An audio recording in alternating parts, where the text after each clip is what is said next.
contribuir muito com a avaliação, com o exame desse trabalho. Então, sem mais delongas, eu vou passar a palavra para o Caio, para que faça a sua apresentação no tempo de 15 minutos. Lembrando que os examinadores já tomaram conhecimento do trabalho que foi depositado, enfim, a apresentação é mais para situar os principais pontos e também para publicizar os resultados da pesquisa para o nosso público, para a nossa assistência. Assim que o Caio finalizar a sua exposição, eu vou passar a palavra para cada membro da banca para suas considerações também no tempo de 15 minutos, e ao final eu restituo a palavra ao Caio pelo tempo derradeiro de 15 minutos, para que ele também faça suas ponderações em relação à arguição feita pela banca. Na sequência, nós vamos deliberar, é uma deliberação secreta sobre o resultado do trabalho, e na sequência retornamos para proclamar o resultado.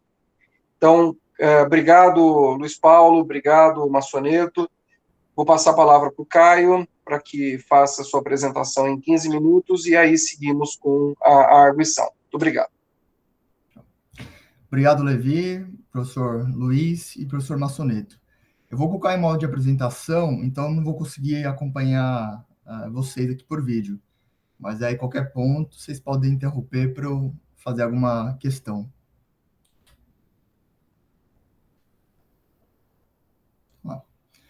Então, como o Levi adiantou, o título do trabalho é a influência de grupos de interesses na definição da política escoviária da cidade de São Paulo durante o período de 2013 a 2019.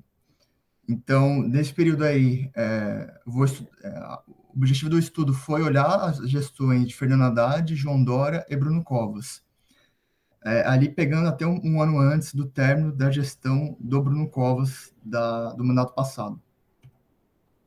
Então, esses serão os itens que eu vou apresentar aqui durante a apresentação, objetivos, referencial teórico, metodologias, resultados e considerações finais.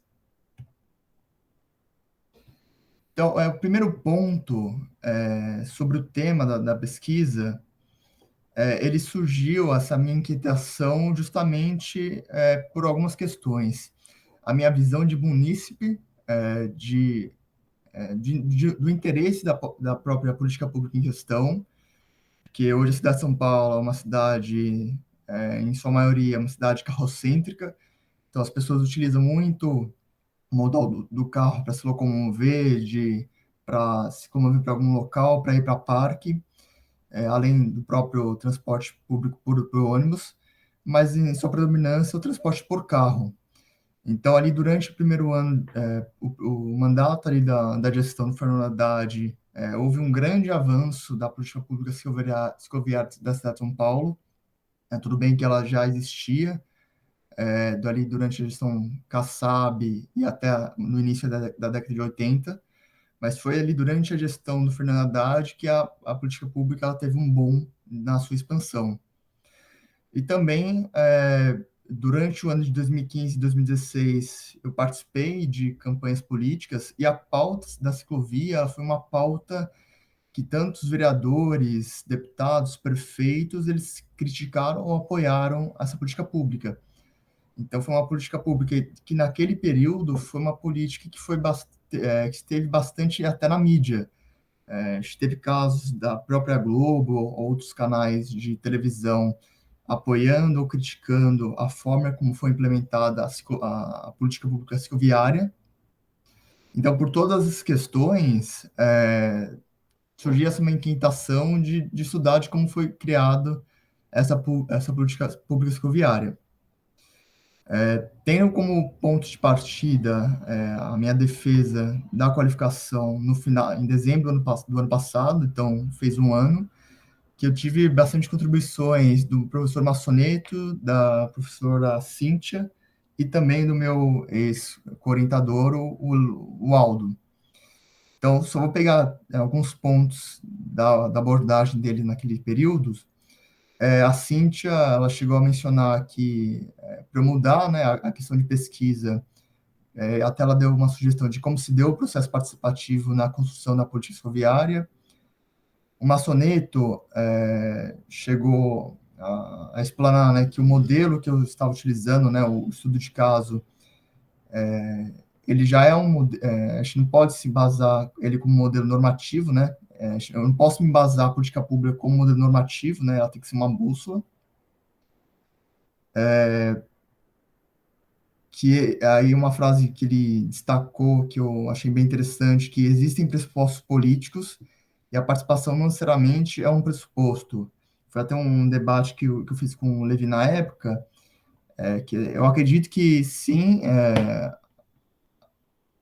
a participação, ele não é um necessariamente um pressuposto, ela não deve ser seguida à risca, como que eu fiz ali durante a minha pesquisa, que em certos momentos a participação ela não foi necessariamente essencial para dar o pontapé inicial da política pública, porque no período teve muitas questões políticas envolvidas para a política pública não acontecer.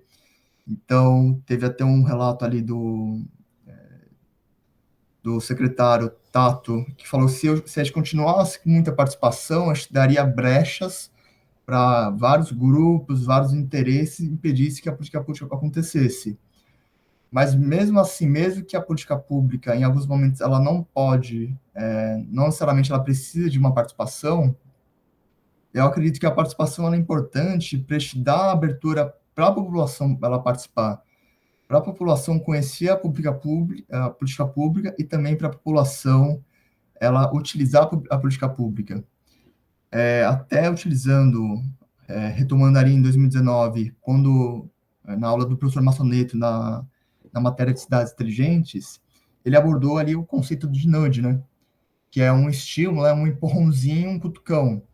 Então, eu acredito que se a gente não fizer esse empurrãozinho, esse cutucão, para a população ela participar da política pública, a gente acaba criando uma política pública setorizada para um grupo específico. Tudo bem que esse grupo específico ele precisa dessa política pública, né, que ele é o que está mais utilizando, mas se a gente quiser pulverizar o que a população ela utilize a política pública, a gente precisa criar meios para que a população ela comece a participar, comece a utilizar a política pública. Então, por isso que eu acredito que a participação da política pública é importante para o engajamento da população. Então, o problema de pesquisa ali inicial que eu observei é que teve pouca transparência ali dos pressupostos de participação da política pública e também eu identifiquei uma escassez de literatura referente ao processo participativo em si e também o grupo de interesses, porque muitas vezes a gente analisa a política pública no conceito da participação e de grupos de interesses. Acho que nessa pesquisa que eu fiz, eu identifiquei poucas convergências dessas duas entidades, o processo participativo, né, e grupos de interesses. Então, a questão da pesquisa foi a política ferroviária de São Paulo, ela foi construída a partir de pressupostos de participação, justamente adaptando ali com aquela sugestão que a Cíndia fez ali no começo do meu projeto ali da defesa da banca, da qualificação. Então, a minha hipótese para o trabalho, durante a minha pesquisa ali da qualificação, da defesa de qualificação, foi que a Polícia Ferroviária de São Paulo, ela foi majoritariamente, ela foi construída, né? Ela foi definida ali com técnicos da Prefeitura de São Paulo, e ela contou com baixa publicidade da política pública. Então, ela foi limitada ali a quem realmente era do meio. E também que essa política pública ela contou com participação, na sua maioria, com a participação de grupos de interesses. Essa era a minha hipótese ali na época. Então, durante esse ano, eu trabalhei em cima desses pressupostos de hipótese para tentar resolver as questões. E a relevância desse projeto foi de preencher essa lacuna de conhecimento da política pública em questão, da política ferroviária de São Paulo, e também fazer essa junção entre o processo participativo e grupos de interesses. O objetivo geral é identificar e analisar os critérios que possam ser utilizados para avaliar a eficácia do método de participação, e com objetivos específicos, é identificar os tipos de atores que participaram desse processo, identificar critérios para avaliar métodos de participação. Então, a partir disso, eu utilizei relatos, utilizei teorias e métodos para fazer essa averiguação, e também os tipos de participação adotados ali durante o processo. Então, durante o processo, na parte teórica, eu fiz uma breve visão democrática, uma breve revisão sobre a democracia dos antigos, os modelos teóricos da democracia. Aí eu entro em democracia representativa, uma crítica, né, da democracia representativa, suas falhas, e democracia participativa. Ali durante o processo da banca de qualificação, eu cheguei a entrar ali em democracia deliberativa, mas já que eu estava me estendendo muito e eu teria que me estender um pouco mais para entrar na democracia deliberativa, e é um tema que foi bastante estudado pelo meu orientador Wilson Levy, para eu não estender muito o trabalho, eu acabei removendo a democracia deliberativa do trabalho, mas nada impede de eu entrar futuramente em artigos científicos. Aí o segundo item ali do referencial teórico, eu estudei ali sobre os modelos teóricos de participação e suas extensões. Então, essa parte, justamente, eu busquei os modelos para me basear no meu modelo teórico do projeto. E, por fim, o último item ali do referencial teórico, eu entrei ali na parte de grupos de interesses, nas suas definições, nas suas características e etc. Então, para o ponto 2 ali, para os modelos teóricos de participação, eu tive como base esse artigo de Jane e Frewer, Public Participation Methods, a Framework for Evaluations, que traz ali um conjunto de critérios que podem ser utilizados para avaliar a eficácia de métodos de participação. Então, justamente aqui naquela minha pergunta de pesquisa, né, naquela minha inquietação de como foi essa averiguação do método de participação na política pública. Então, ali no modelo adotado por Jane Frewer, eles utilizam 2 aspectos chaves e 9 critérios para avaliar essa eficácia. Então, 2 aspectos chaves, a aceitação e o processo, que ele olha esses 2 conceitos. E dentro de cada um, cada um 9 critérios, eles olham os critérios. Então, tem a representatividade, a independência, o envolvimento inicial, a influência e a transparência, na parte de aceitação. Na parte do processo, a acessibilidade dos recursos, a definição da tarefa, a tomada de decisão e o custo-benefício. Então, ali, durante a minha formulação das perguntas para cada um dos grupos principais ali que participaram da política pública, cada um deles eu fiz uma pergunta específica para cada um desses itens, para justamente avaliar essa eficácia. Então, ali no trabalho tem a parte dos anexos, e eu construí as perguntas para cada um dos grupos. Então, ali para a parte de extensões ali do conhecimento da política pública, né, para a parte de eficácia, eu utilizei mais teorias, mas como principais, eu utilizei esses trabalhos do Einstein, que é um modelo conhecido ali para avaliar a tipologia, né, e o empoderamento do cidadão em determinado projeto, em determinada política pública. Esse modelo de programa de desenvolvimento cidadão do Rio, que ele utiliza ali um modelo com 16 princípios de envolvimento do cidadão no modelo de construção da política pública. Então, ele faz um desenho ali de como o cidadão ele consegue se envolver na construção da política pública e também como que o governo ele consegue fazer esse balizamento entre o cidadão e a tomada de decisão, para ser um processo cada vez mais democrático e transparente. Aí tem esse artigo aí do Berlin, Using Social Goals, que o objetivo dele foi criar 6 objetivos sociais, para aumentar também a participação do cidadão na tomada de decisão. Na pesquisa que eu fiz, eu vi vários artigos recentes, e muitos deles citavam esses textos anteriores. Então, tudo bem que a gente está utilizando o texto da década de 70, 60, 70, 80 e 90, mas muitos dos trabalhos atuais, eles remontam a esses trabalhos que são antigos para desenvolver a teoria, os conceitos deles de participação e também de avaliar a eficácia da participação.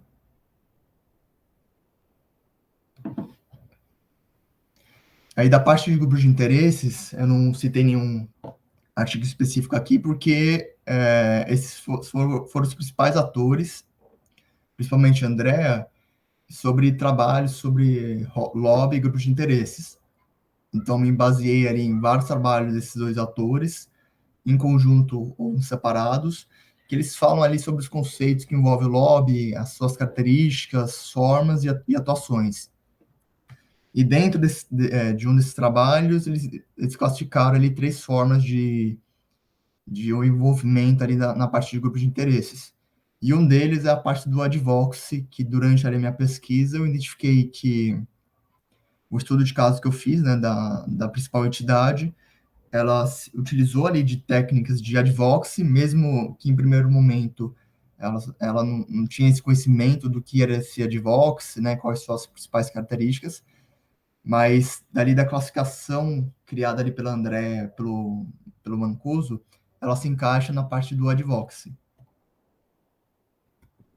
Então, ali da parte de metodologia, eu utilizei o método de pesquisa qualitativa, que envolve a exploração e a descrição sobre temas, pessoas, lugares, processos.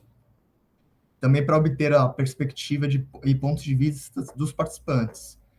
Então, já que eu estou fazendo um estudo ali sobre a política pública da cicloviária, então a ideia foi coletar, né, essas perspectivas e pontos de vista de tomadores de decisões, que mais para frente eu vou falar, os técnicos da prefeitura e também da sociedade civil e que participou.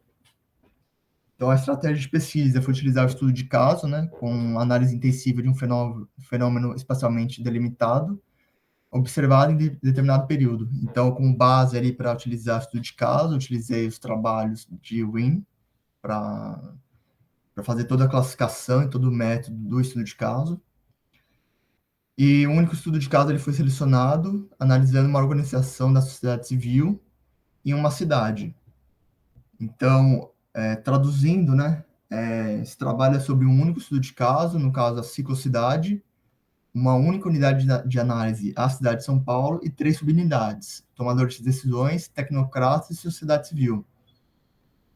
E a seleção no caso, ela foi coletada durante minha pesquisa de levantamento ali, durante o primeiro semestre de 2020, que durante esse período ali eu fiz uma análise extensiva ali de documentos primários da Prefeitura de São Paulo e da Câmara Municipal de São Paulo, das reuniões de conselhos e comissões.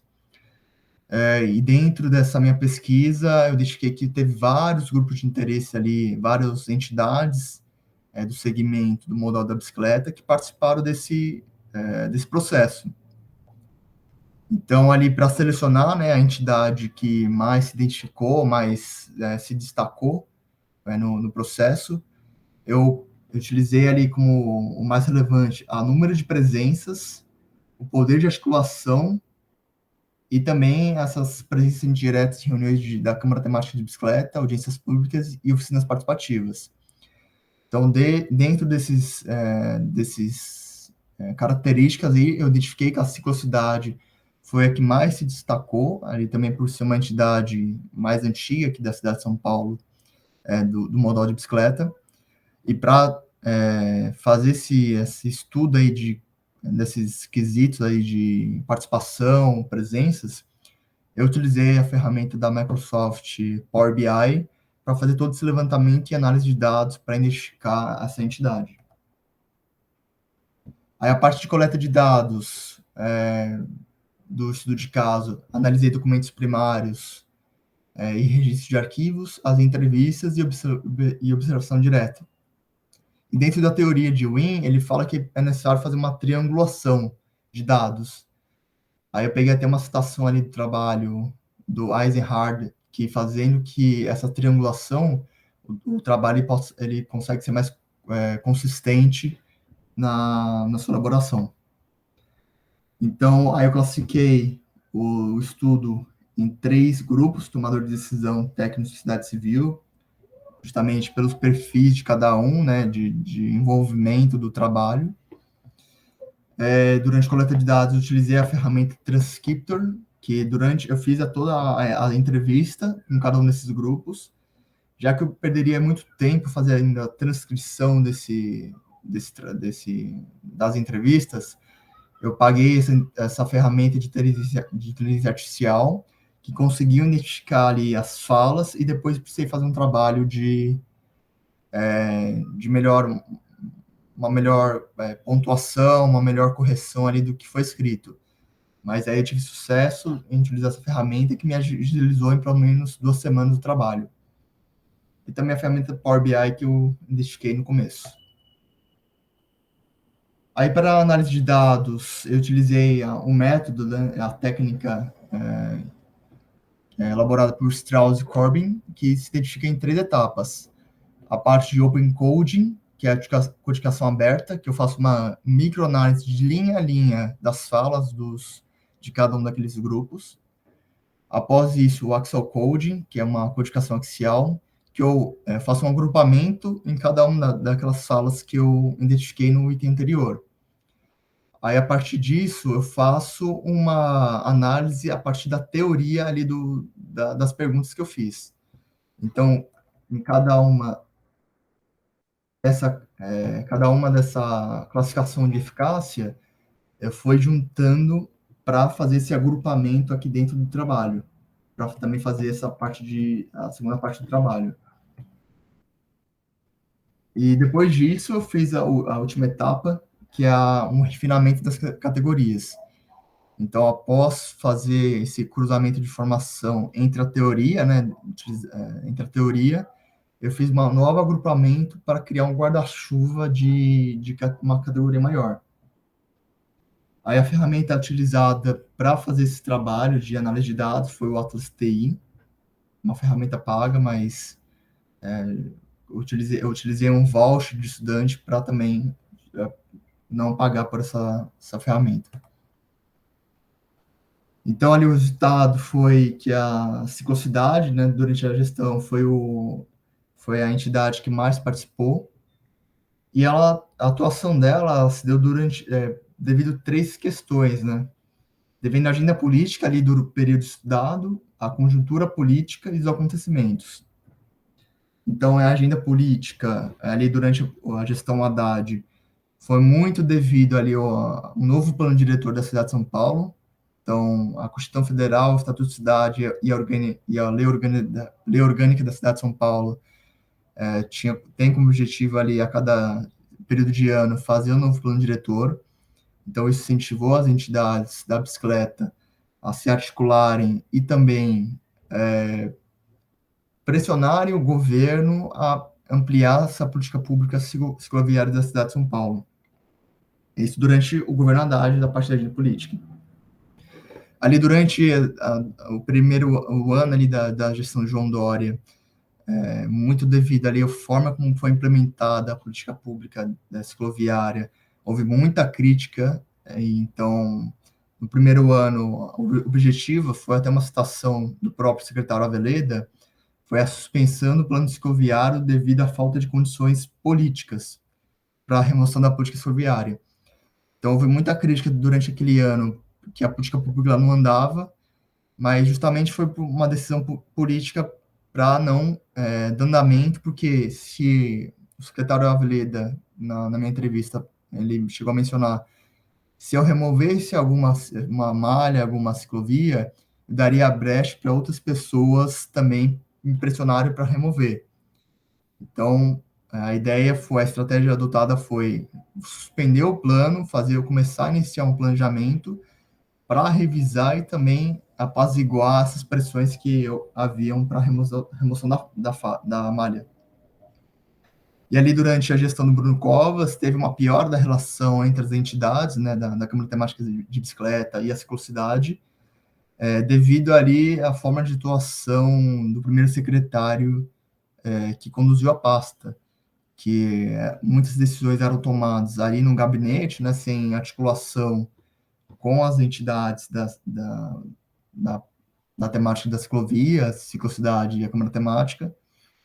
E essa pressão deles por essa transparência acabou criando as workshops do plano cicloviário. Então, teve uma legislação do vereador João Jorge que todo quilômetro que fosse, cada metro, cada quilômetro da malha cicloviária que fosse implementada, deveria ter uma audiência. Então, antes disso, as entidades acharam o ideal fazer esses workshops, que foi uma sugestão deles durante a gestão do prefeito Bruno Covas, para eles também poderem contribuir na construção dessas malhas. Então, foi até um ganho ali para a cidade de São Paulo, de mais um processo participativo da cidade de São Paulo.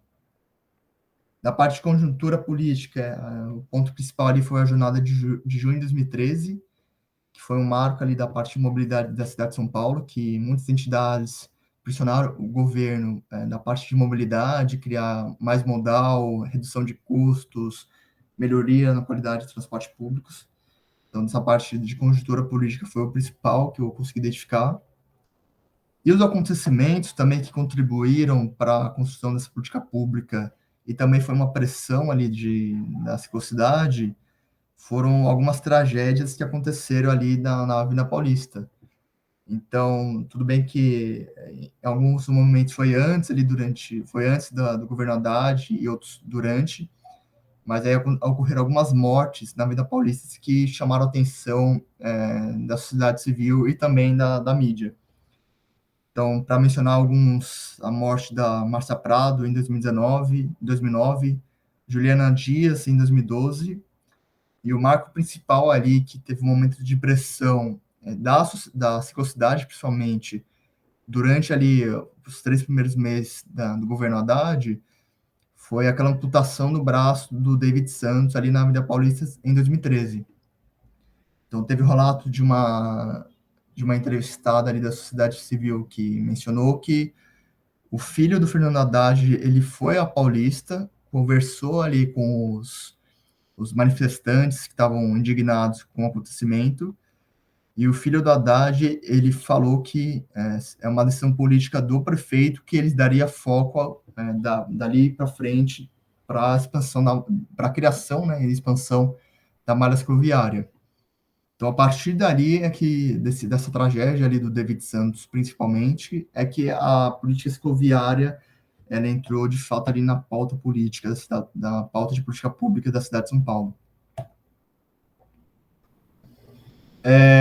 Aí, após aí essa entrevista com cada um desses grupos de tomador de decisão, tecnocratas e sociedade civil, eu categorizei, né, eu sumarizei todos os resultados. Caio, só desculpa te interromper, a gente já passou os 15 minutos, Isso. Você pode caminhar para a conclusão?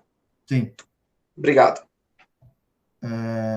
Então, aí a partir disso eu fiz a criação de pressupostos, né, de como que o trabalho ele andou. Da parte de considerações finais, da parte de objetivos específicos, o trabalho contribuiu para identificar os atores do processo participativo.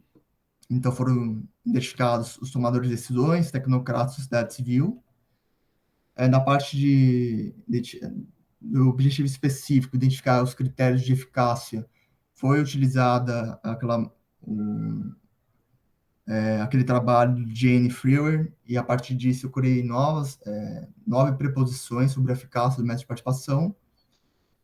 E para identificar os diferentes tipos de participação, ele foi identificado que a ciclocidade ela utilizou o conceito, né, a técnica de advocacy para apoiar a política pública. Então, a utilidade de pressão, um trabalho técnico com dados e evidências, articulação com o tomador de decisões, panfletagens em regiões onde havia muita rejeição, e isso contribuiu muito para a política pública se desenvolver. Aí, o objetivo geral, ele contribuiu para a literatura e prática, né, porque buscou identificar critérios e métodos de participação.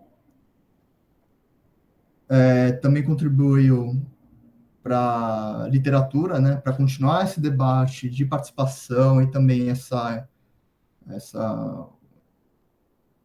esse conjunto, né, de participação em grupos de interesse, que falta literaturas e isso aqui no Brasil internacionalmente desses dois grupos.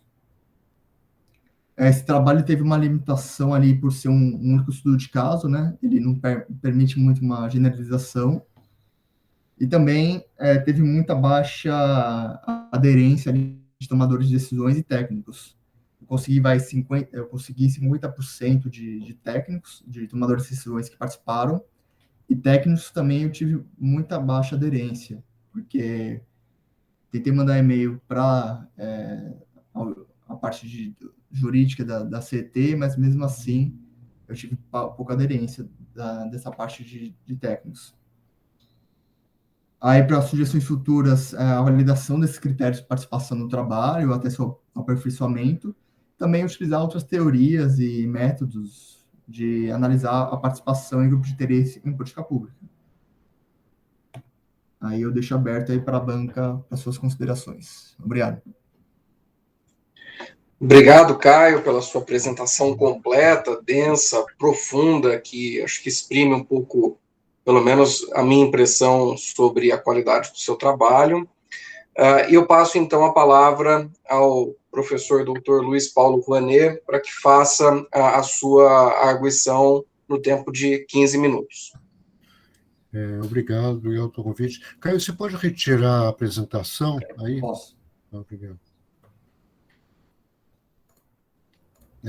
Então, eu queria agradecer o convite, né, ao meu amigo Wilson Levi, né, parceiro, né, depois da orientação em iniciação científica na PUC Campinas, nós tivemos muito contato e eu continuei, dessa maneira, a orientá-lo informalmente por algum tempo, até ele adquirir autonomia, né, não precisar mais disso, né, mas também estabelecemos uma parceria mesmo intelectual também, né? Publicamos artigos, né, em conjunto e assim por diante, né? E também é uma honra para mim ser amigo dele. Fico feliz também em acompanhar a sua trajetória também, Wilson, né?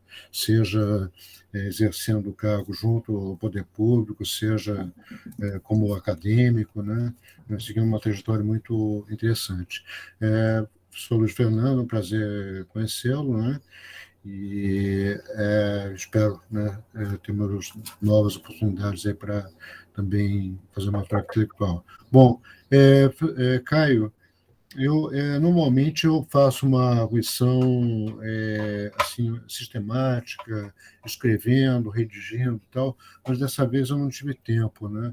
A dissertação também foi encaminhada um pouco em cima da hora, e também esse final de ano é muito ruim para nós professores, né? E assim, a gente está corrigindo trabalho e tal. Para você ter uma ideia, eu fechei as minhas turmas na sexta-feira, e tive uma banca ontem, né? Então, é um negócio, mas enfim, hoje é o último dia, aí depois eu vou para balada, brincando, né? Mas assim, nem pode, né? Nem dá para aglomerar muito, né? Mas enfim, eu vou na primeira parte da minha arguição. Eu vou falar sobre alguns aspectos gerais e fazer algumas perguntas para você, né, que eu gostaria que você respondesse. E na segunda parte eu vou fazer algumas observações formais, né, sobre a sua dissertação. Tá? Então, eu começo pelas considerações gerais. Assim, me parece um trabalho muito útil, né, inovador, assim, interessante, no sentido de a gente ter instrumentos efetivos para avaliar as políticas públicas, né, para não ficar no achismo, né, eu acho que a gestão do Haddad em relação à implementação das ciclovias foi isso, aquilo, eu acho que não. Não, assim, eu acho que a sua citação fornece dados concretos que permitem melhor avaliar essas políticas públicas, né, com seus acertos e com seus erros, né? Isso pode até ser aprofundado. Você pegou um aspecto aí, que foi a questão da ciclovia, né? Enfim, como você mesmo disse, é um só caso, mas é uma metodologia, uma abordagem que pode ser interessante aí para analisar outros aspectos da gestão pública, e eu acho que pode fornecer instrumentos não só para os governantes futuros, né, de poderem ter balizas aí para levar a cabo o seu trabalho, como para a população poder acompanhar de maneira mais qualificada até essas discussões, né? Então, acho que o tema do trabalho, isso assim, foi bem escolhido, acho que é um bom foco, ainda mais dado o curso, que é o programa de mestrado em cidades sustentáveis, né? Eu acho que está bem de acordo. Eu tenho algumas questões. A primeira delas seria, primeiro, eu gostaria que você esclarecesse um pouco mais a distinção entre lobby, grupo de interesse e advocacy. Inclusive, eu pediria para você propor uma tradução para advocacy, porque como você se refere a ela no singular ou advocacy, então eu fiquei curioso saber como é que você tenderia a traduzir advocacy, né? Porque na minha intuição eu tenderia a colocar no feminino, sei lá, a defesa, a defensoria, alguma coisa do tipo, mas aí eu deixo a seu critério. Então, mas eu gostaria só que você... eu vou primeiro acabar de expor, daí eu vou pedir você responder ao final, tá? Ok. Então, a primeira questão é essa, quer dizer, para você esclarecer melhor a distinção entre lobby, grupo de interesse e advocacy, né? Segundo lugar, tem-se a impressão, ao ler a sua dissertação, que existe um certo amadorismo na implementação de políticas públicas, principalmente da parte dos gestores eleitos. Eu queria saber se você tem essa mesma impressão a partir dos seus estudos, como é que você avaliaria isso? Quer dizer, muda-se a gestão, um político de um outro partido eleito, tal, uma impressão de descontinuidade e de amadorismo, sobretudo, na condução disso. Então, eu queria saber se você concorda ou não, o que você me diria sobre isso. Um momentinho. Pronto. Aí, a terceira questão, às vezes eu tenho dificuldade de entender minha letra aqui, mas deixa eu ver. Assim, na própria organização do processo de consulta pública, orçamento participativo, etc., parecem faltar mecanismos mais claramente definidos que para a condução desse processo de consulta, de participação, etc. Então, também queria saber. Isso eu acho que é uma coisa que você, a meu ver, poderia ter se estendido um pouco mais sobre a questão do orçamento participativo. Eu vi que você deixou de fora a questão da democracia deliberativa, né? Então, talvez pelo mesmo motivo você não tenha se aprofundado no orçamento participativo. No entanto, me parece que está diretamente ligado ao tema que você desenvolveu, né?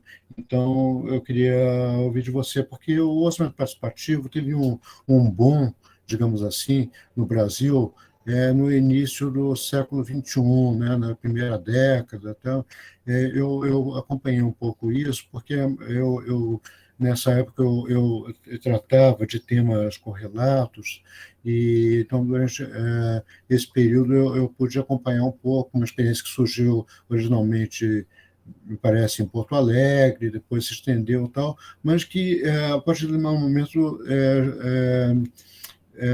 assim, não se falou, houve críticas, enfim, e pelo que você descreve, parece que não existe um mecanismo regular, assim, que realmente leve a cabo a questão do orçamento participativo na cidade de São Paulo. Eu estou errado? Pode...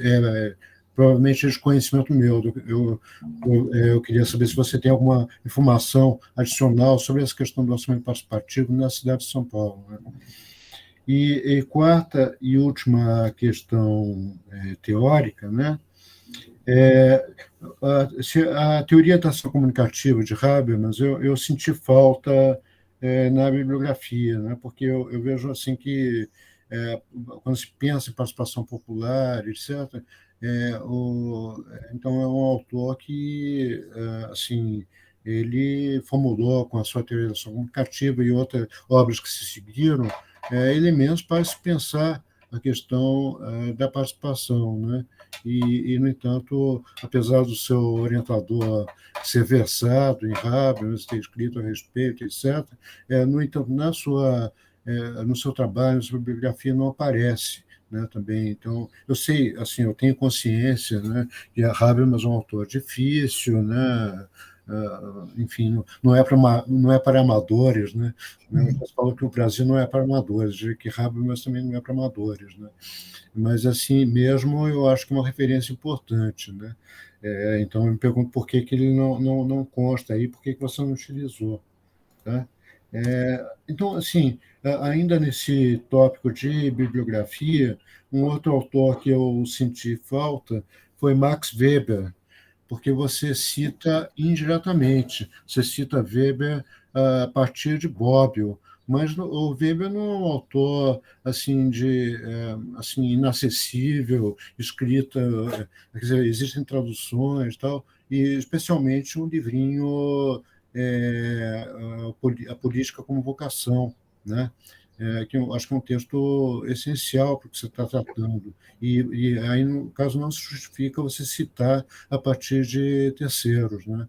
Então, eu acho que isso é um aspecto que você poderia rever para inserir e corrigir. Não é um autor assim, não está escrito em dinamarquês, né? Uma coisa assim, é mais acessível, né? Você não precisa, por exemplo, economia e sociedade, é uma outra referência, mas eu não pediria isso a você nessa altura, né? Mas eu acho que pelo menos político com vocação, acho que você poderia ter o trabalho de ir lá, consultar e utilizar.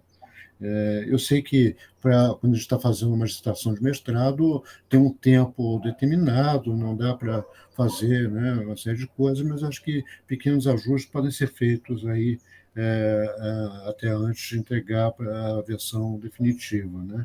Bom, então, assim, eu acho que, de modo geral, é isso que eu consegui articular em termos de considerações teóricas, né? Agora, um aspecto mais formal, aí eu vou ser um pouco mais duro, assim, no sentido assim, de que o seu trabalho ele carece de uma revisão, né? E eu acho que é própria e por terceiros, né? Porque eu recomendo para todo mundo assim, que chega um momento que a gente não consegue mais identificar os próprios erros, né? Então é preciso submeter o trabalho a uma revisão de terceiros, de preferência profissional, entende? E procure aprender com essa revisão, quer dizer, envie para o revisor e depois veja com ele quais foram os pontos que ele sugeriu, apontou, compare o seu trabalho antes e depois, tal, para você aprender o processo, né? Eu acho que não todo mundo erra, né? Então, assim, mas a gente aprende com os erros, né? Então, acho que ao submeter o seu trabalho a uma revisão, isso eu vou colocar como uma condição, até depois vou discutir com a banca, o presidente da banca, e a condição para aprovação que antes da entrega do trabalho definitivo, o trabalho seja submetido a uma revisão profissional, tá? Então, essa seria uma condição, a meu ver. E aí eu não vou ficar, se acho aquele chato, ficar apontando erros específicos, vou apontar assim, além de concordância, né, vários problemas, mas eu acho que um que é muito grave, que é fácil de corrigir, mas que às vezes a gente tem certos tiques, certas coisas que a gente não percebe, né? Mas você, na página 100, você utiliza preposição no lugar de proposição. E depois eu vi que na sua apresentação você repetiu isso. Então não foi um erro de digitação, foi que de repente você, por algum motivo, confundiu né, preposição, né, preposição de, para, tal, com proposição, que é o que eu acredito que seja o caso que você estivesse querendo se referir ali. Então, ali você precisa corrigir imediatamente isso, né? A página 100 tem pelo menos 4 ocorrências disso, né? Isso é um pouco, chama atenção. Uma outra coisa, eu acho que também o texto carece de uma formatação melhor, do ponto de vista das regras da BNT. Também eu acho que, acredito que o revisor ou revisora que você vai contratar também vai apontar isso, né, para formatar melhor o seu trabalho. E também me pergunto, você usa, principalmente na parte final, abusa do negrito, né? E eu acho, a meu ver, o itálico bastaria, porque o negrito passa a impressão de que você está gritando. É quase como usar caixa alta, né? Quando você está se comunicando, assim, em chat e tal. O negrito, ele é muito forte. Então, eu recomendaria que você utilizasse o itálico e, se for o caso, o negrito, como para dar mais ênfase. Mas, assim, o meu pai conta uma história que, às vezes, muitas vezes, ele, como diplomata, tal, ele redigiu discursos para outras pessoas, né? E, em determinada ocasião, ele redigiu um discurso, não me lembro para quem, e que ele, enfim, para que a pessoa que estivesse lendo o discurso soubesse quando ela tinha que dar mais ênfase, ele grifou as palavras em que ele deveria dar mais ênfase. Acontece que a pessoa, quando foi falar, ela já começou 2 tons acima, né, o discurso. Então, quando tinha palavra grifada, ela praticamente berrava, né? Então, isso é só uma coisa, uma brincadeira aí, mas assim, o negrito, né, eu que sou editor, tal, o negrito é uma coisa que grita muito, né, salta muito aos olhos. Então, pense em usar o itálico, reservar o negrito para situações que realmente exijam isso, né? E uma última questão, um último ponto também em relação à questão da linguagem, eu perguntaria se não seria melhor utilizar técnico em vez de tecnocrata, porque tecnocrata me parece uma conotação pejorativa, né? Como a gente fala, burocrata, né? Tenho certeza que se você fosse dirigir a um funcionário público chamado de burocrata, ele não vai entender isso bem, né? E eu acho que da mesma forma um técnico, pelo que entendi, você até trabalhou na prefeitura, né, ou trabalha, assim, então o tecnocrata assim, é um termo um pouco pejorativo. Ele foi usado durante, por exemplo, os anos 70, durante a época militar, para destacar pessoas que, por exemplo, Roberto Campos.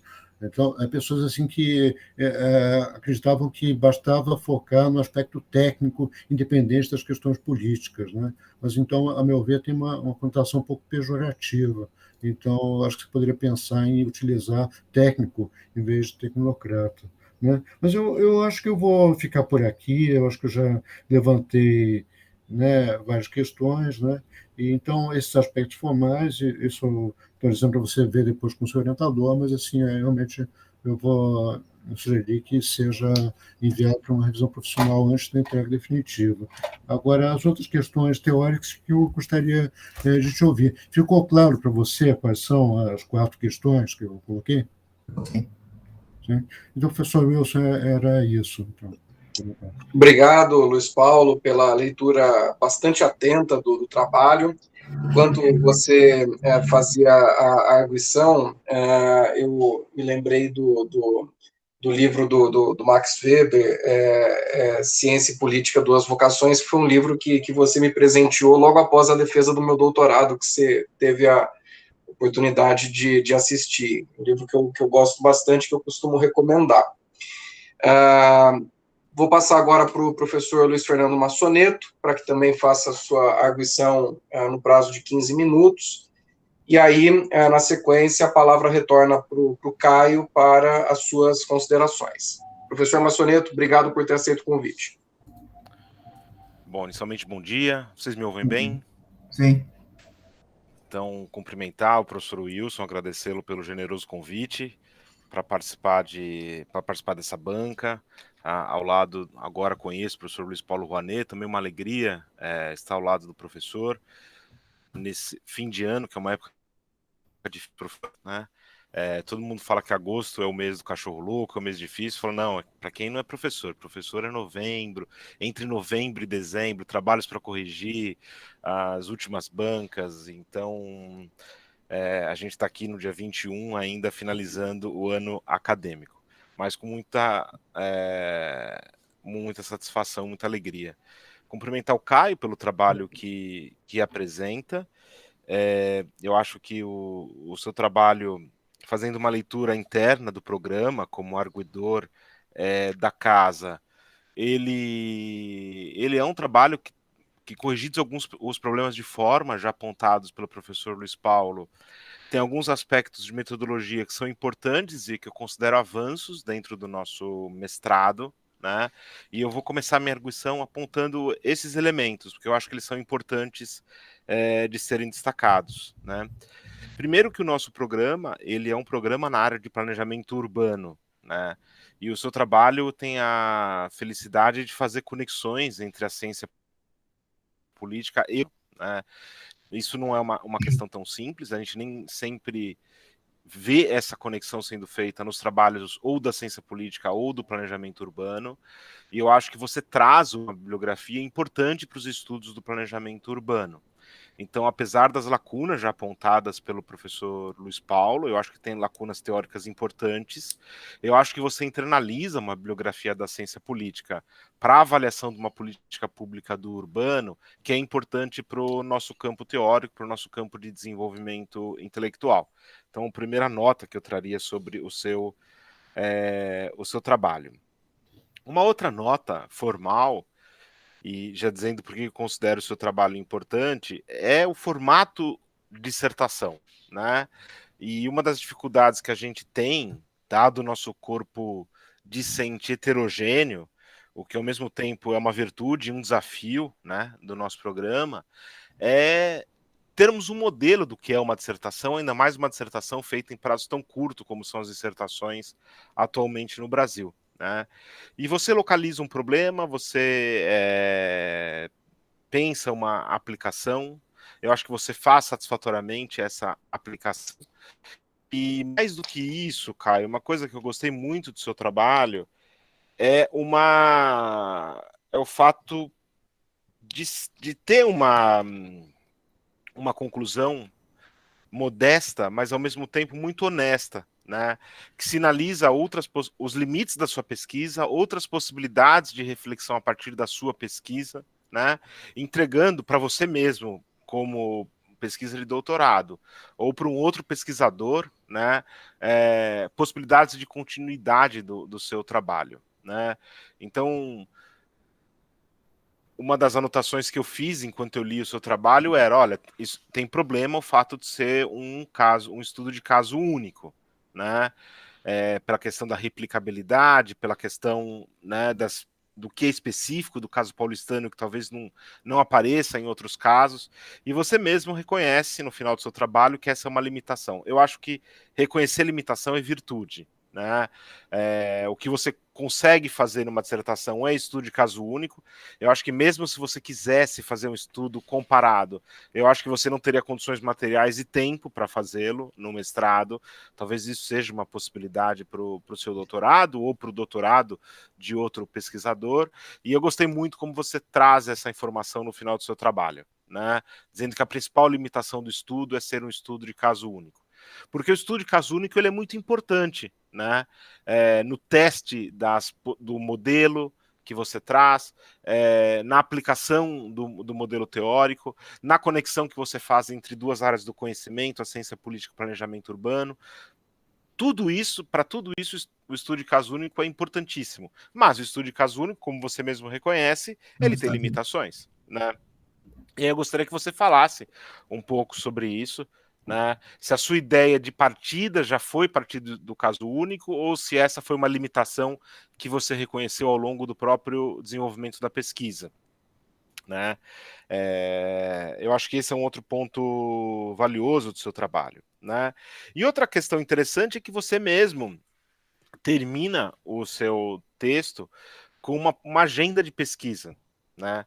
que é uma agenda para você ou para outros colegas do programa, né? Pensando desdobramentos a partir daquilo que você já fez.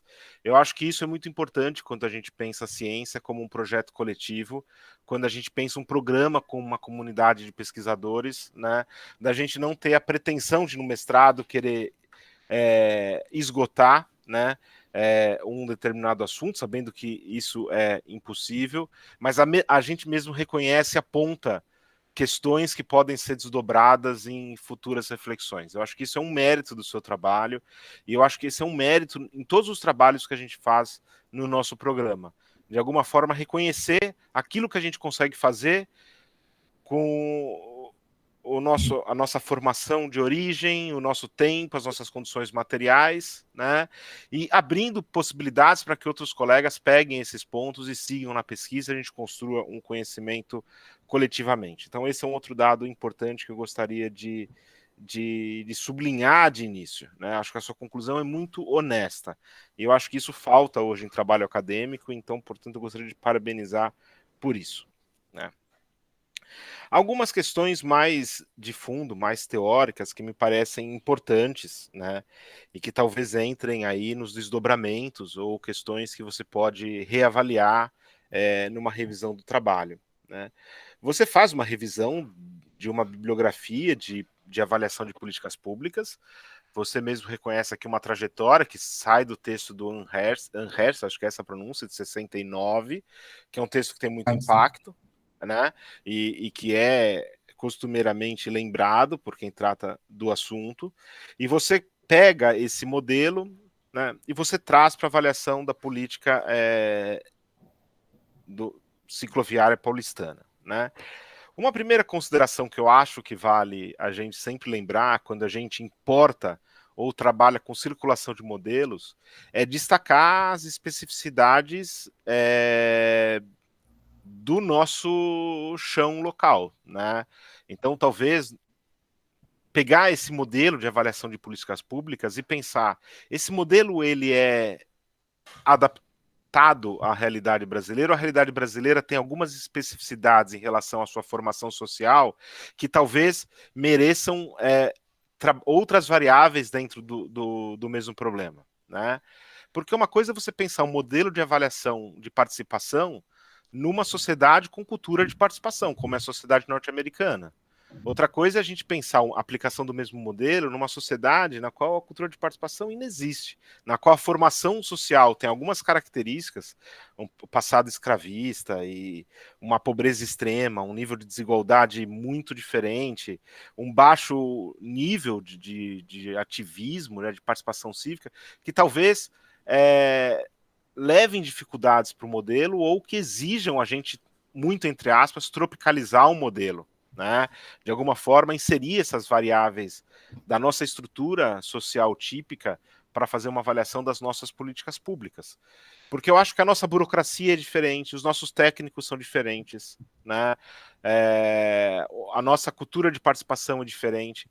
Então, na circulação do modelo, eu acho que tudo isso tem que ser levado em consideração, né?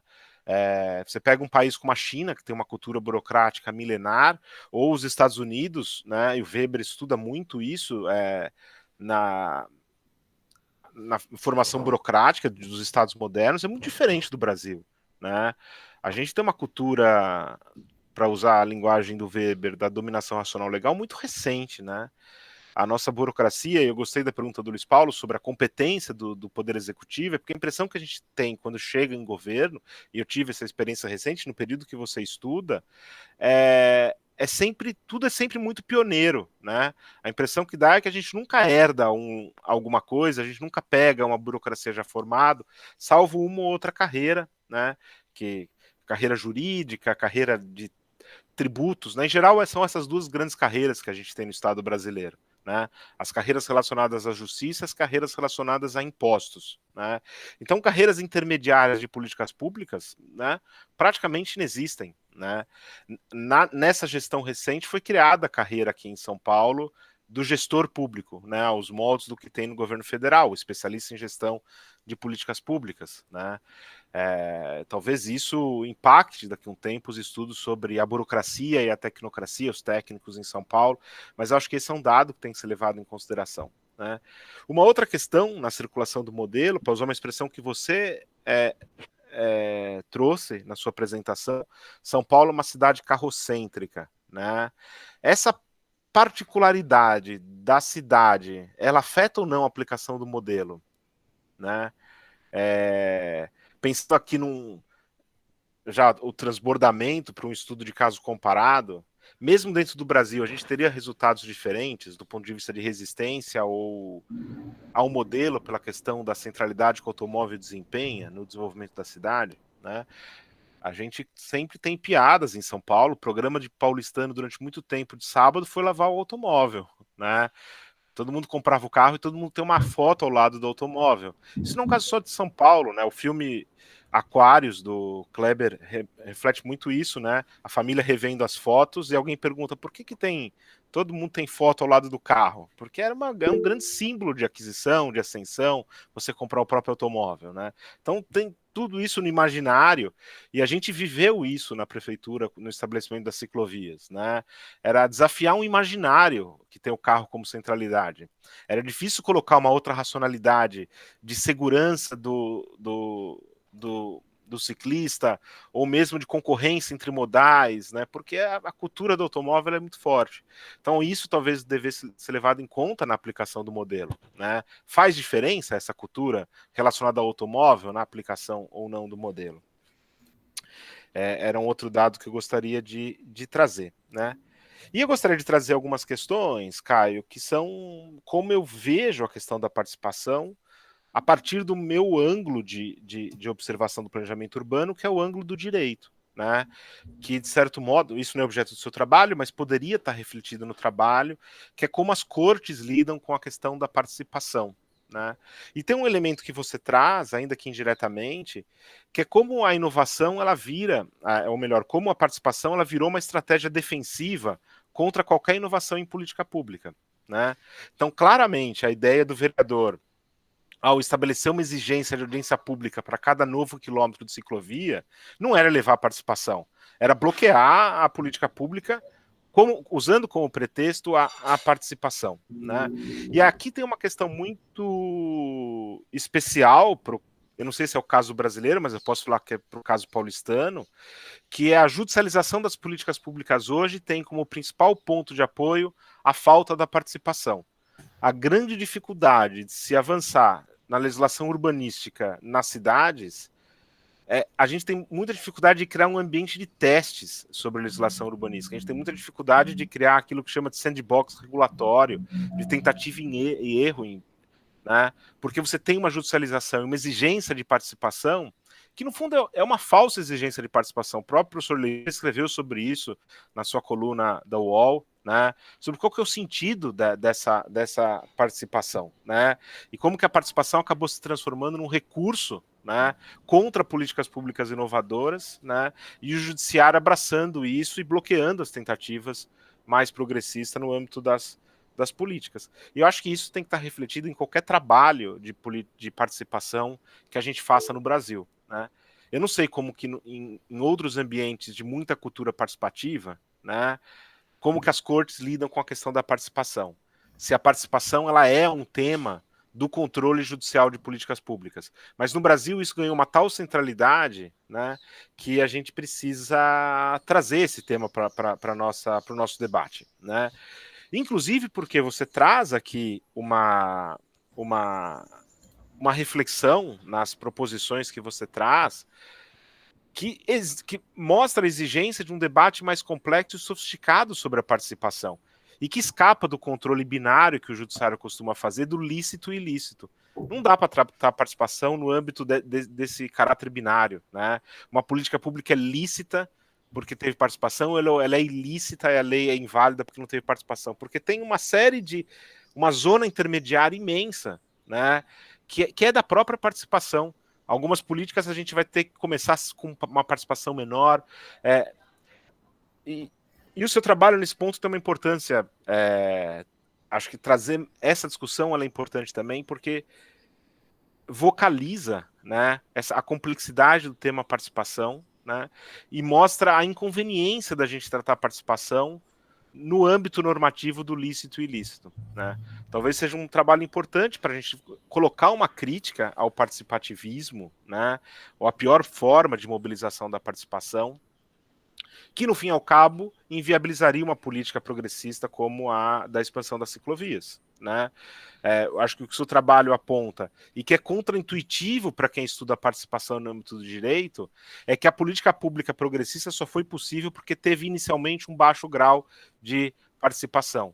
Porque se a gente tivesse começado com um alto nível de participação, a gente teria um bloqueio à tentativa de romper o carrocentrismo, romper esse protagonismo do automóvel. E isso é contraintuitivo, né? Porque do modo como a participação está no Estatuto da Cidade, o modo como a participação está no plano diretor, a nossa impressão é que, se não tem participação, é ilegal. Seria de algum modo, somar os esforços de quem deseja bloquear a iniciativa, utilizando um argumento jurídico. Então, acho que o seu trabalho ilumina um pouco, mostrando os vários degraus, né, para usar a expressão do autor, da participação, e mostrando como que a gente tem que sofisticar, inclusive, o raciocínio jurídico sobre a avaliação e controle das políticas públicas. No geral, Caio, parabenizar, acho que o seu trabalho está muito bom. Concordo com o professor Luiz Paulo que é fundamental essa revisão de texto, e eu concordo que nem sempre a gente mesmo consegue fazer a revisão. Todo mundo aqui sabe como funciona esse processo. Se você pegar agora, depois do Natal, para reler o seu trabalho, dificilmente você vai conseguir detectar os aspectos mais problemáticos de forma que o professor Luiz Paulo já trouxe. Porque a nossa leitura fica viciada, e aí é importante um olhar externo que te ajude a fazer essa camada de revisão. E eu acho que, feito isso, acho que o seu trabalho cumpre aí os requisitos para a sua aprovação, para que você vire um mestre em planejamento urbano. Tá bem? Professor Levi, devolvo-lhe a palavra. Eram essas principais considerações que eu gostaria de trazer. Obrigado, Massoneto.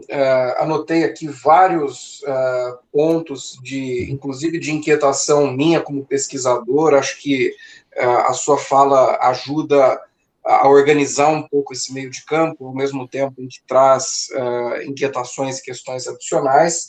E quero também agradecer a leitura atenta do trabalho do Caio, que ficou patente na sua arguição.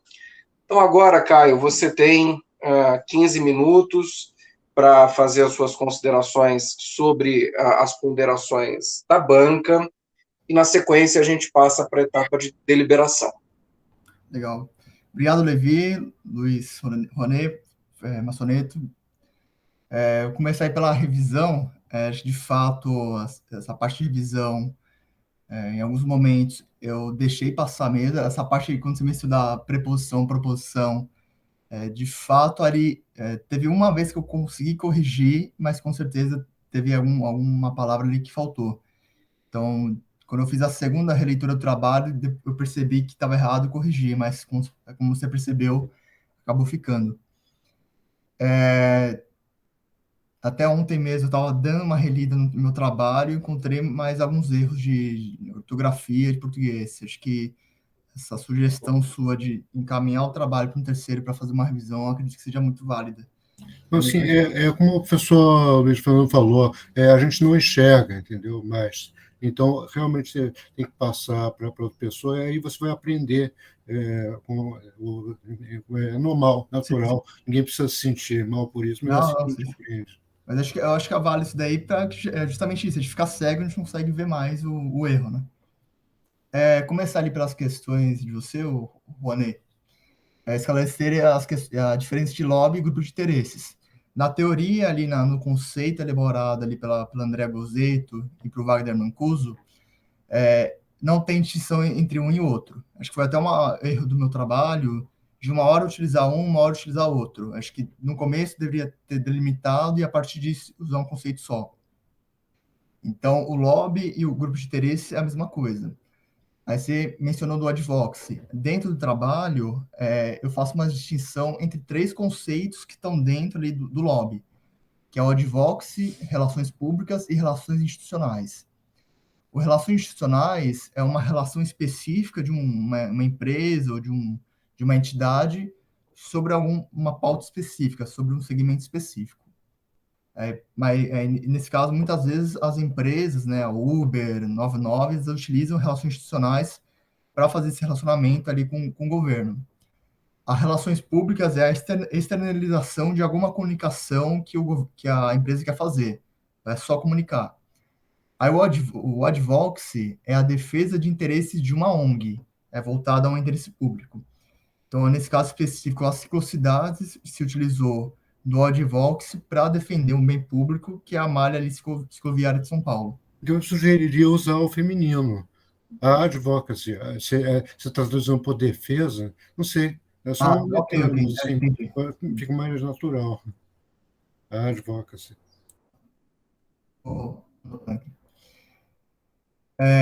Sobre o seu segundo ponto, o amadorismo na implantação de políticas públicas, sobre aqueles que foram eleitos, né? E essa questão da descontinuidade.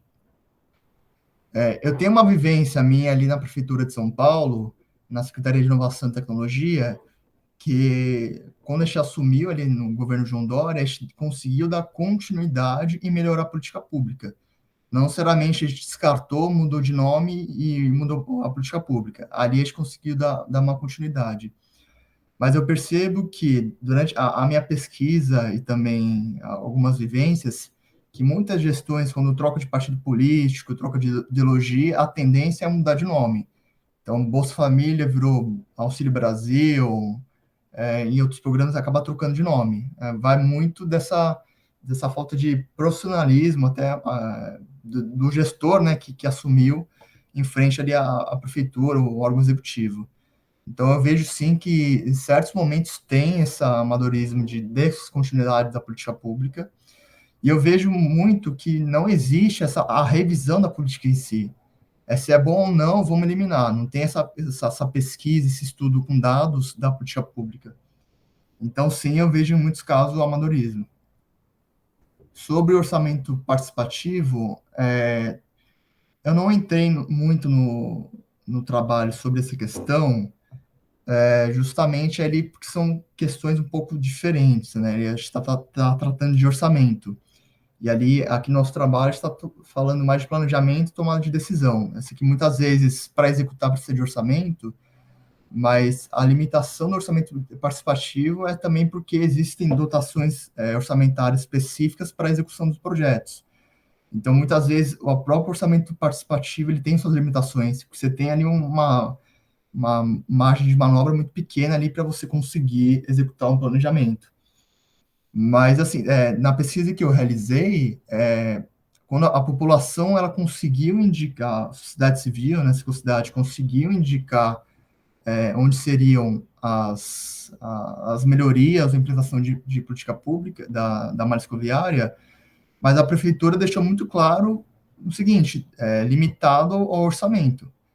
Tudo bem que ali, durante o governo do Haddad, eles utilizaram muito aquele fundo, o Fundurb, para executar em massa a política pública, mas aí teve uma limitação durante a gestão do PSDB. Então, teve essa limitação orçamentária para conseguir executar a política pública.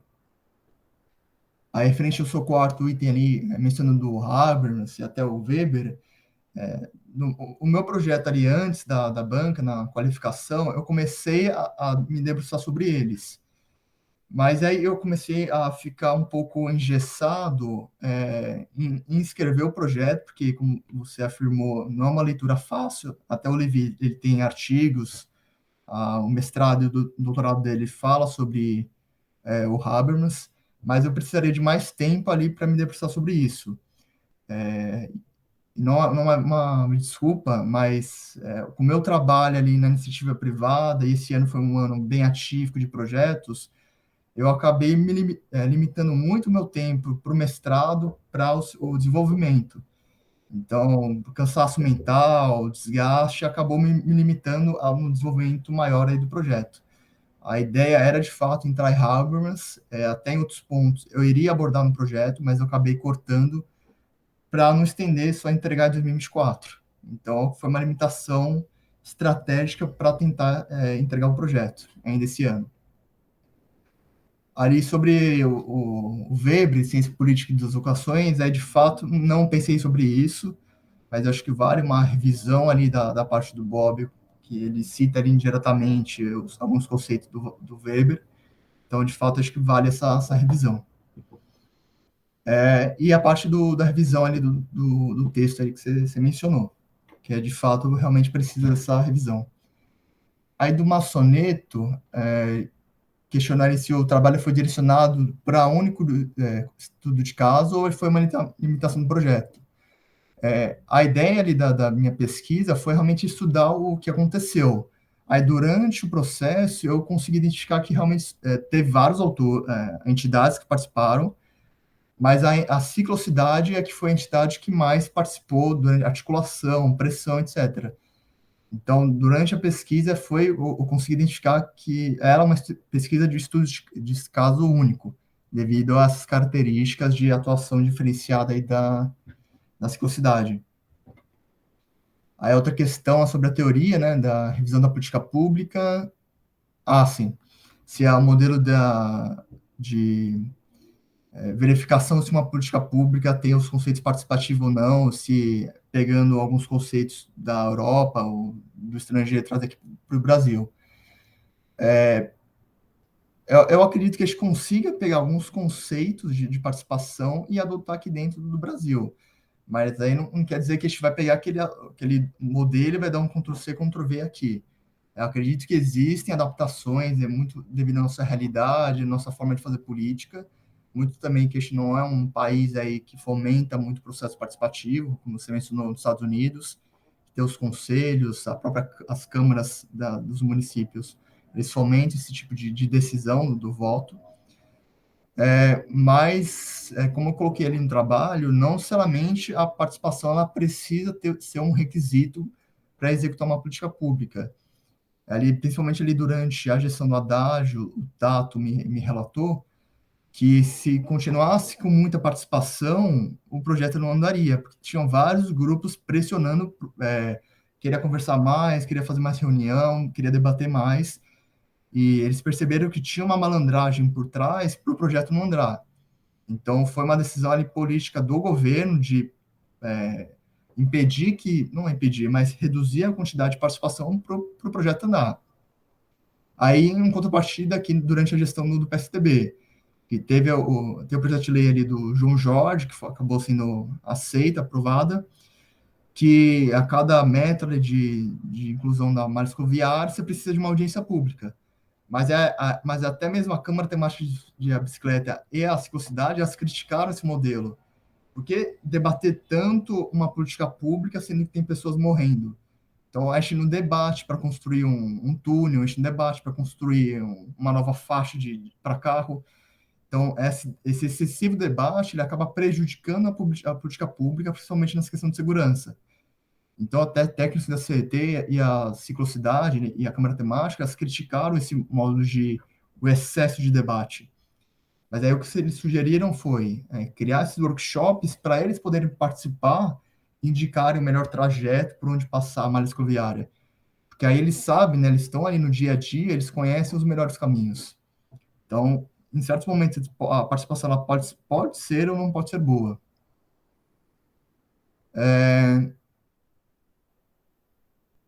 Aí sobre a questão do carro que você mencionou, por ser uma cidade carrocêntrica, sim, há um empecilho, porque a gente tem muitas pressões de várias entidades que querem impedir que essa política pública aconteça.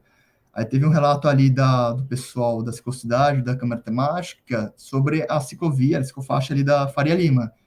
Então, era uma solicitação antiga ali da gestão do Haddad, que muitos deles falaram que não estavam esperando que isso acontecesse.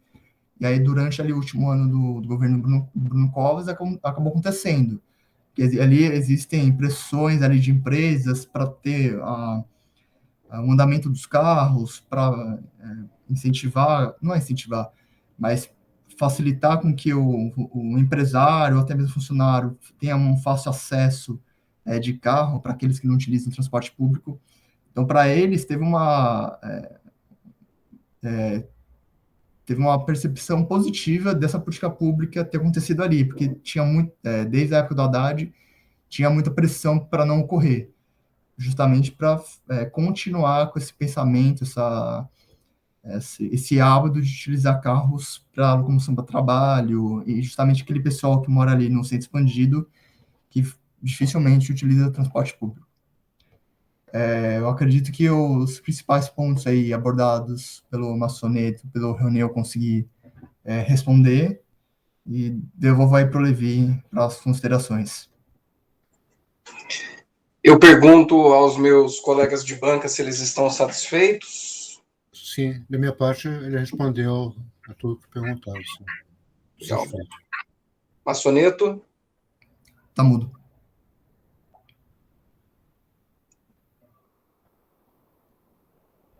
Tá mudo.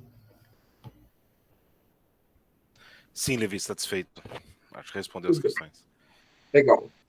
Bom, antes de passar para a etapa da arguição, da deliberação, eu, como orientador, não tenho papel de arguidor. Quero fazer só um comentário geral sobre o trabalho do Caio. Acho que as minhas impressões coincidem com as impressões do professor Massoneto, até por ser membro examinador interno. Acho que é um trabalho que faz uma mediação difícil, porém acertada, de tradições intelectuais de diversas áreas do conhecimento, né, que acabam se encontrando nesse lugar comum que é a cidade, como um foco de preocupação analítica, teórica. Acho que ele abre a possibilidade de um verdadeiro programa, ou, como o Massoneto disse, uma agenda de pesquisa.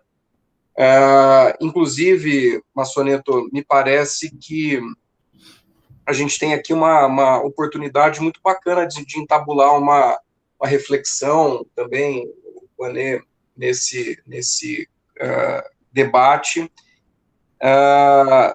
Você traz algumas questões muito interessantes sobre a judicialização, tendo como foco a participação, que bloqueia o ambiente de teste, o sandbox regulatório e tal. E isso é realmente contraintuitivo, porque todos os avanços normativos, regulatórios, relacionados à temática da participação vieram em contextos de reivindicações do campo progressista. Então, você tem um movimento que começa desde a emenda popular à Constituinte, que trouxe para nós a política urbana, né, o capítulo sobre a política urbana, depois seu desdobramento 13 anos após a entrada em vigor da Constituição, na forma do Estatuto da Cidade, que consagra o princípio da gestão democrática, ou a gestão democrática como uma diretriz da política urbana. Você tem, como o Luiz Paulo disse, ao longo do fim dos anos 80 e principalmente ao longo de todos os anos 90 do século XX, iniciativas de orçamento participativo, enfim, formas de intervenção da sociedade civil no processo decisório, mas logo em seguida você tem uma crítica muito grande de determinados setores da sociedade à política nacional de participação social, acho que ainda do governo Dilma, e, ao mesmo tempo, a percepção de que esses espaços de participação foram colonizados por um conjunto de interesses que paradoxalmente inviabilizaram ou dificultaram, criaram bloqueios e interdições a políticas progressistas. Então, acho que é um balanço que nós, como campo progressista, temos que fazer no sentido de que talvez a participação, o participatismo, né, pode se constituir numa ferramenta ou num espaço de disputa de grupos contra progressistas ou com outras visões, enfim, e até como um espaço de execução de uma estratégia de bloqueio decisório. A minha coluna dessa semana, eu acabei esquecendo de divulgar, mas eu preciso encaminhar para vocês, é justamente sobre a estratégia da interdição decisória. A gente tem isso na gestão Haddad, na discussão sobre o IPTU, 2013. Nós temos a repetição disso, especificamente no caso do Parque Minhocão, em 2015, 16, e nós temos hoje, novamente, essa discussão em vários outros debates importantes da cidade. Eu consigo identificar com clareza uma estratégia, uma tática de interdição decisória sobre a revisão do plano diretor, e eu consigo, por exemplo, verificar, perceber a tática da interdição decisória até mesmo na discussão sobre o Campo de Marte, aqui em São Paulo. Ou seja, a pretexto de ampliar a participação, debate público e espaços de participação social, a gente está interditando processos de tomada de decisão, e, de certa forma, impedindo que o eleitor, o cidadão eleitor, possa ele próprio fazer o juízo da qualidade de uma decisão pública, tomada por um agente legitimado para fazer esse processo de tomada de decisão. Então, acho que com isso a gente consegue, o trabalho do Caio contribui para esse movimento, sair de uma percepção, de uma apropriação epidérmica e, portanto, superficial sobre participação, que pautou a nossa literatura nos últimos 20 anos, uma literatura que faz muito festejo, que festeja muito a participação e acaba negligenciando as suas camadas mais profundas, né? Seja de modo a esmiuçar os atores, as formas, então fazendo as distinções que o Caio traz de grupo de interesse, advocacy, lobby, enfim, seja também na dificuldade ou na perda do timing de perceber que o fato de ser participativo não significa necessariamente algo que conduza a uma decisão mais progressista ou mais concatenada com justiça social, enfim. Só antes de encerrar, uma colega pesquisadora da sociologia tem identificado, por exemplo, nos Estados Unidos, um aumento da participação de grupos alinhados ao Partido Republicano nos conselhos de escola, que parece que nos Estados Unidos eles têm uma centralidade até maior do que eles têm no Brasil. Então, nesse movimento de apropriação de espaços, de ocupar espaços decisórios, grupos conservadores e, intuitivamente, grupos contrários a uma narrativa de ampliação do debate, de ampliação do próprio sentido democrático, estão se apropriando desses espaços para tensionar tomadas de decisão mais ou menos, no caso mais, de viés mais conservador, né? Discutindo questões como, por exemplo, conteúdo da política pedagógica, conteúdo do currículo, o que é dado em sala de aula, enfim, efetivamente ocupando esse espaço. Sob um olhar, assim, que entende a democracia como uma finalidade a ser perseguida, a gente pode até concluir que isso é bom, porque acrescenta atores que até então estavam mais preocupados em atentar contra a democracia e não em ocupar espaços e debater. De outro lado, acho que isso revela assim, uma tendência desses espaços serem mais e mais ocupados por atores que não pertencem ao conjunto de atores que compuseram essa narrativa que hoje a gente festeja como uma conquista progressista, mas que tem suas contradições, seus embates, as suas disputas.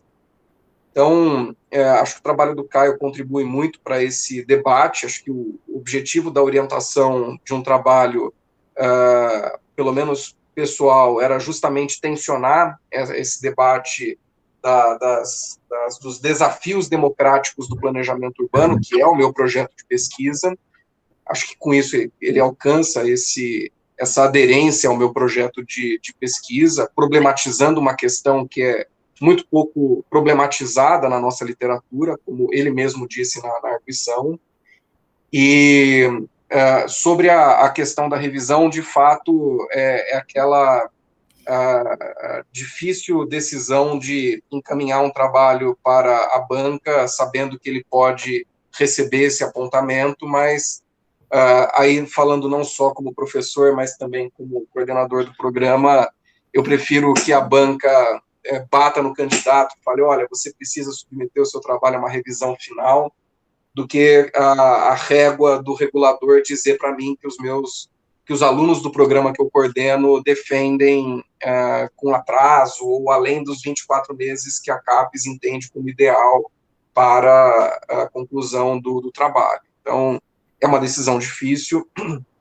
mas acaba sendo, ao final, uma decisão pragmática que visa proteger o próprio programa. Mas concordo, acho que Caio também não vai ter nenhuma oposição de submeter, até tenho pessoas que podem fazer isso, recomendar, enfim, para que o trabalho depositado seja o mais perfeito possível. E acho, antes de encerrar, que o trabalho ele é ponto de partida e não ponto de chegada. Acho que aqui a gente tem vários produtos. Quero desde já convidar Massoneto e Luiz Paulo a fazer uma reunião em janeiro, ou se vocês estiverem afim, no dia 24, depois do almoço, antes da ceia, a gente pode combinar isso, para, junto com o Caio, definir aí alguns artigos que podem ser publicados, inclusive é um trabalho que eu entendo que pode ter publicação internacional, enfim, ter outros desdobramentos. Então, obrigado mais uma vez, Rouanet, Massoneto, obrigado, Caio, pela sua apresentação. Eu vou pedir que os colegas, os alunos saiam, Caio também, da sala, para que a gente possa deliberar. E, na sequência, eu aviso o Caio para voltar e ele avisa os colegas também para voltarem para a proclamação do resultado. Tá certo. Obrigado, pessoal.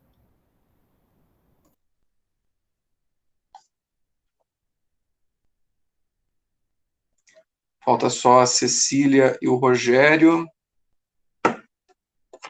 Acho que eu posso... Pode retirá-los, né? Posso. No momento que a gente brinca de ser ditador. Aqui. Remover. Cecília removida. Rogério